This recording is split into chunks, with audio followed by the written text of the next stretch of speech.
Hi everyone, Charlotte here at the Kipling Public Library branch. We have been doing take and make bags for the past couple of weeks and they have gone over so well, and we've really enjoyed seeing what the kids have been making with those, as you shared that in the comments. I just thought I'd let you know we've got another one again for you here this week. We are making these autumn tree crafts, and so if you would like to come and grab a bag for that, those are available this week at the library. Instructions are coming up. Okay, so let's get started on our tree craft. Here are some of the things that you're going to find in your bag. You've got this piece of paper here, which is going to be your sky and your background. We've got our leaves ready to go. You'll have one of these tree trunks ready to cut out and the grass for the bottom of your tree.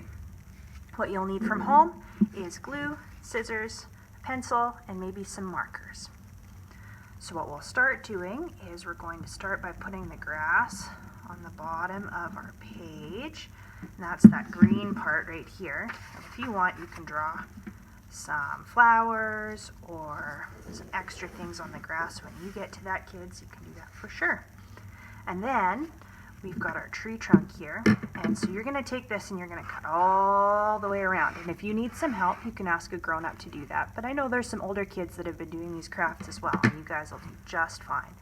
If you'd like to make your own tree trunk shape, you can just flip that right over and you can draw your own on the other side if you want to do that. So I've already got one of those cut out and ready to go for us. So here's my tree trunk shape here. So I'm going to put some glue on here and stick that down on my paper. Dun, da, da. Alrighty. I'll flip that right over and stick it in the middle of my page. Now we're on to the super fun part, which is sticking our leaves on there. So what you're going to want to do, you can either put them on flat like this, you can squish them all up and glue them on, or my favorite way to do it is we'll put some glue dots on the paper. You don't have to be super tidy on this part because they will dry later, but then they're ready for your leaves.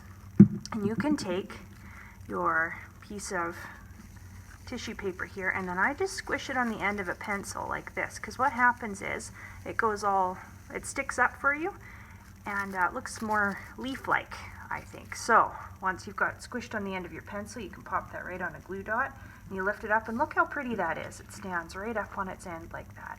And if you filled this whole tree with ones like that, I think it would just look gorgeous. So you can fill in your glue dots.